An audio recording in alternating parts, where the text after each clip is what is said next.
Dear friends, welcome to Biology Made Easy. Today we'll discuss population interactions. What is this population interaction? Have you stayed ever alone? I think no. If you have stayed alone for at least one day, what is your feeling, you know? In the same way, in the nature, all the types of species including human beings, you will mark nobody is alone, because each individual has to depend for food and other things upon others. It may be the same species or it may be different species. All the animals, they depend upon the plants for the food material because the green plants synthesize food. Even the plants themselves depend upon the soil microbes, because unless the microbes break the complex substances, how the plants will get the nutrients. That means each species depends upon others for some way or other. This is known as population interaction, and due to this interaction between different individuals of the either same species or with different species, the biotic community is formed. But what are these different types of reactions? Sometimes in some interactions we get some benefit, beneficial, that is, we can tell the benefit is plus, and in some cases we are harmed, that is the harmful interaction is there. And sometimes when we interact, nothing happens to it, that means the effect is zero. So if we consider that the beneficial effect is plus, the harmful effect is minus, and when there is no effect is zero, then we will get different types of interactions by giving just this plus and minus or zero signs. So let us take two species A and B. Suppose this is species A, this is species B, and this is the type of interaction.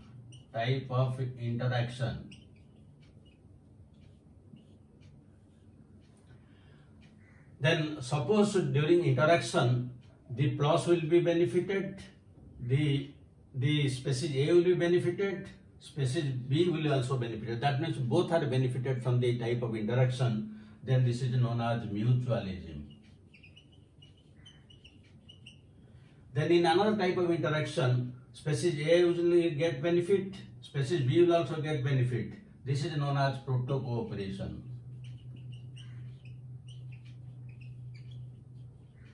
It is a type of mutualism. Then one will get benefit, but the other is unaffected. This is known as amensalism. You mark in these three cases, either both are getting a benefit, or in one case one is getting benefit, the other is not getting benefit. But nobody is harmed. Neither of the species is harmed. There is no minus sign here. That means all these are beneficial interactions, because there is not a single minus here. But there are cases where you will get one is benefited, the other is harmed. This is known as predation. There is another case, one is benefited, the other is harmed. This is known as parasitism. If both are harmed, then it is competition. And if one is harmed, the other is neutral, it is unaffected, then this is known as amensalism. So here you see, in each type of interaction there is a minus. Along with plus there may be minus, or along with zero also there may be minus, but at least one minus is there. So these are negative interactions. These are positive interactions, these are negative interactions. Again, if you mark, in case of mutualism and proto cooperation, both are benefited, while in case of competition, both are harmed. Both are benefited, both are harmed. While in case of predation and parasitism, one is benefited, the other is harmed. In case of commensalism, one is benefited, but other is unaffected. While in amensalism, one is harmed, the other is unaffected.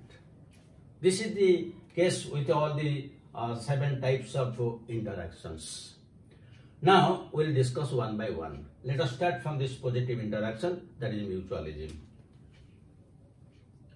Again, you remember this table, because this table is again important from examination point of view.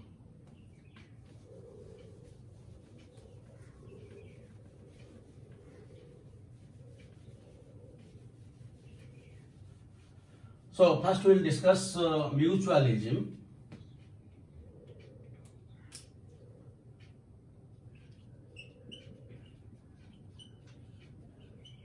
What is mutualism? Mutualism is it is an obligatory relationship. It is a reciprocal relationship. Suppose I will give you something, then in return you give me something. I am depending upon you for something, you are also depending on me for something. This is a mutual relationship. This is known as mutualism. That means both are benefited. You are benefited, myself also benefited. But when two species interact and both are benefited, they may be in close contact with each other throughout their life, or there may be only temporary contact only for the interaction, and other time they may be at different places. So we will discuss both the cases. When they are in continuous contact with each other, what are the examples of this mutualism? This mutualism is otherwise also known as symbiosis. So what are the examples? The first example, let us take the case of lichens. You have read regarding lichens. Lichens are composite plants having one algae and one fungi. That means one phycoband partner and one mycoband partner. Here what algae, since algae is autotrophic, it synthesizes food materials and liberates oxygen. So it supplies food materials to fungi.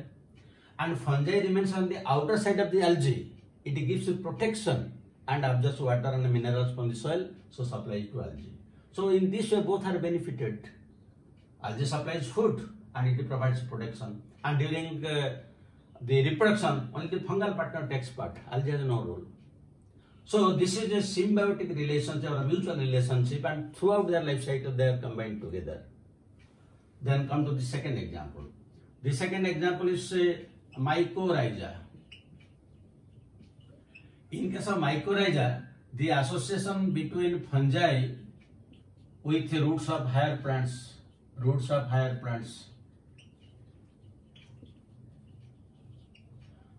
In this case, the growth of some plants depends only upon the mycorrhizal infection, and the best example is pinus. Pinus is a gymnosperm. It has no root hairs. Only when mycorrhizally infect its roots and it forms a net-like structure that is known as Hartwig's network. Hartwig's network. This network absorbs water for it, then only the pinus seedling grows into tall plants. Without mycorrhiza, it cannot grow. Again, this mycorrhiza, it may be endomycorrhiza, or we call it VAM, vesicular arbuscular mycorrhiza. So this is very common, and this helps in absorption of phosphorus by the plants. While when it is present on the outer side forming this Hartwig's network, it is known as ectomycorrhiza. And this helps in absorption of water, minerals, and breaks the complex substance into simpler ones. Besides, this mycorrhiza also provide resistance to pathogens, salinity, and drought. But here again they are in close association with each other. Now let us discuss the third example. The third example, we can take that of the bacterium rhizobium. rhizobium with the roots of leguminous plants.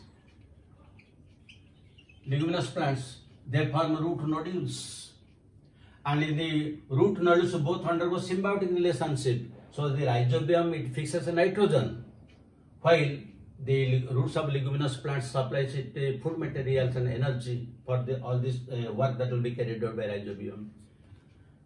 Similarly, the frankia, it undergoes a relationship with alnus or casuarina. These are non-leguminous plants. So this is also case of symbiosis or mutualism. Now come to the fourth example. Zoochlorella. This is one unicellular algae. It is present on the upper tissues of usually sponges, coleonterates, then mollusks. So they are closely associated.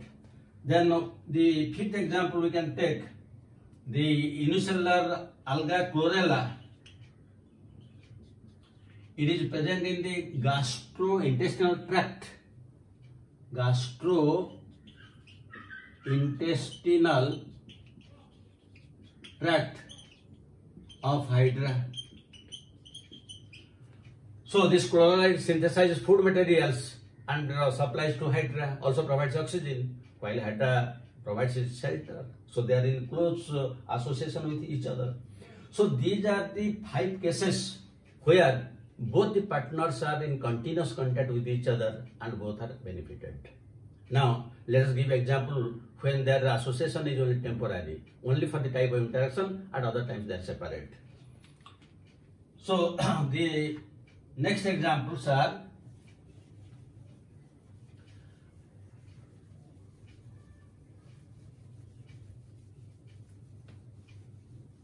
we can take one of the very good examples in case of fig with a wasp. Fig with a wasp. Now you know fig. Fig is one plant. It belongs to the same family to which banyan or Ficus religiosa, they belong to the same family. Here the inflorescence is hypanthodium inflorescence. It is hypanthodium inflorescence. And here you will get 3 types of flowers. The male flowers are present. These are the male flowers, and this side to this side, the lower side, there will be female flowers, and in between this male and female flowers, there will be some sterile flowers which are known as gall flowers. Now this flower, the hypanthodium, this is hypanthodium inflorescence, one special type of inflorescence found in the family belonging to this fig. This plant is pollinated only by one insect, that is wasp. Wasp is in search of some place where to lay its eggs, and it finds that this hypanthodium inflorescence is best place for it. So when that wasp enters into it, the wasp enters into it, and it lays eggs on these gall flowers. And when it searches the gall flowers, during this time, it also pollinates the flowers. Because while it comes, here the male flowers are there. So while coming, it will, the pollen grains will be attached to its body. So here the female flowers are there. Then they will be pollinated. Again, while it is returning back, then the pollen grains will be attached to its body. Then again, when it will enter into another flower, then that will be also pollinated. So it lays in eggs. In this case, what happens? Both are benefited, because the wasp pollinates the flower, so that fruit formation and its continuation after generation will continue, and it also the wasp gets benefited because it gets some space to lay eggs. And after the hatching of the eggs, again the initial stage, they use some of the seeds that are produced by this plant for their initial food materials. So you see, both are benefited from each other. This is a relationship. If there will be no pig, then this wasp cannot lay eggs. If there is no wasp, the pig cannot be pollinated. Because this relationship is a one-to-one relationship. No other insect can come and pollinate it. Now, come to the second case.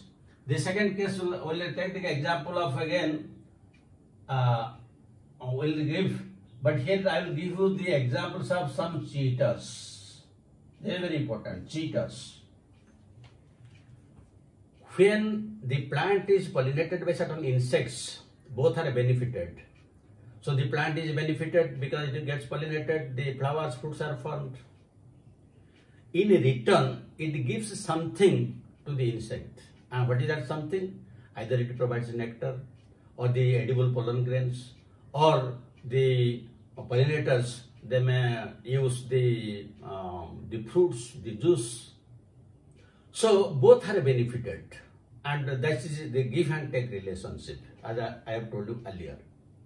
But sometimes there are some cheaters, and cheaters, anyone can be a cheater.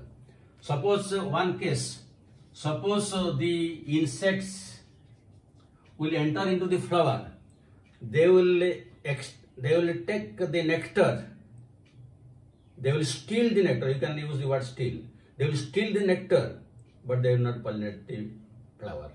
So you can call them as cheaters. Now let us discuss the reverse one. When in this case the insect is cheating. Now let us discuss another thing where the flower will cheat. So for that case, let us take the example of fish. This is one Mediterranean orchid. Mediterranean orchid.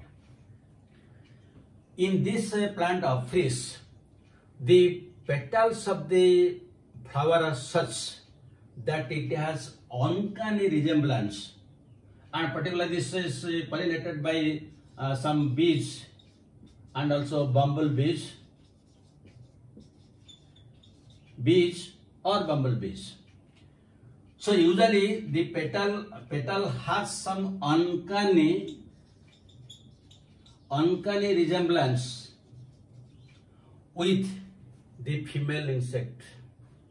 What is this uncanny resemblance? Mysterious resemblance. It appears as if they are same. So in this, one of the petals is so colored and the markings are such that the male bee will think this is the female bee. And it will come for the purpose of copulation. And it will sit on the petal. It will pseudocopulate. It will pseudocopulate.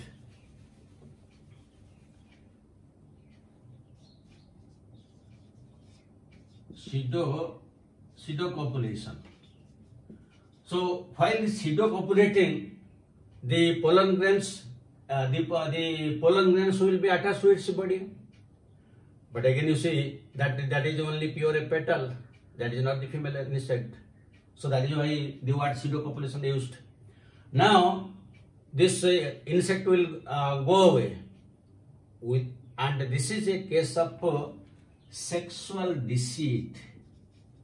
Sexual deceit. That means here the plant is cheating the insect. It attracted it for the purpose of copulation, but that is pseudocopulation because it is a petal, it is not the female one. So in both the cases, you see, in the first case the insect is a cheater, here the plant is a cheater, and this cheating is known as sexual deceit. But anyway, these are the cases. This is mutualism, where both are benefited, except in some cases either the plant or the insect is cheating. But here another important thing. Since one of the petals resembles with the female insect, suppose during the course of evolution, the linings, the colors of the female insect will change. Then in that case, the petal will not look like the female insect or female bee. Then there will never be any pollination. So in that case, the petal has to co-evolve along with the markings, the colors of the female insect. This is known as coevolution. Coevolution. That means along with the evolution of the female insect, the colors and linings, the petals has also co-evolved, then only it will survive, otherwise it cannot be pollinated. This is very important. Pseudocopulation, sexual disease, co-evolution, these are important, and the cheaters, each point is very important in this case. Then we can give another example. Another example we can give, eighth example. Also there is one yucca flower. This yucca flower is pollinated only by pranava moth.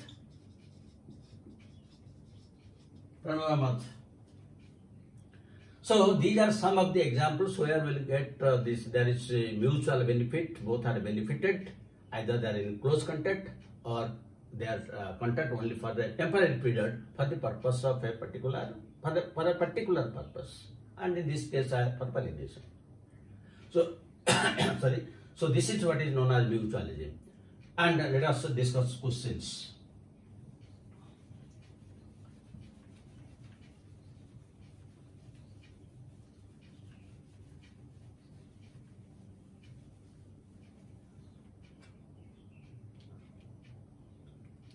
Now, one question we can discuss: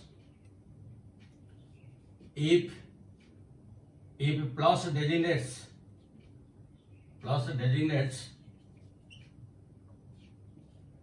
benefit and minus sign designates harm, then when the interaction between two species is plus and minus, the relationship is A choice mutualism, B choice commensalism, C choice predation, and D choice I can write competition.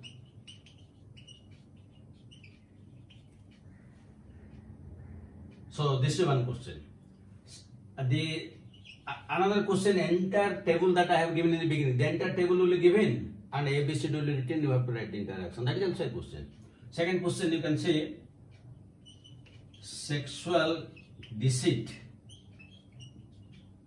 is seen in A choice yucca flower, B choice of fish, C choice fig, D choice you can write mycorrhiza. So these are the two questions. Third question, the entire figure that I have given in the beginning. So thank you very much. The mutualism is very important from examination point of view. I hope you have a clear understanding. Again, we will meet in the next interactions. Thank you very much.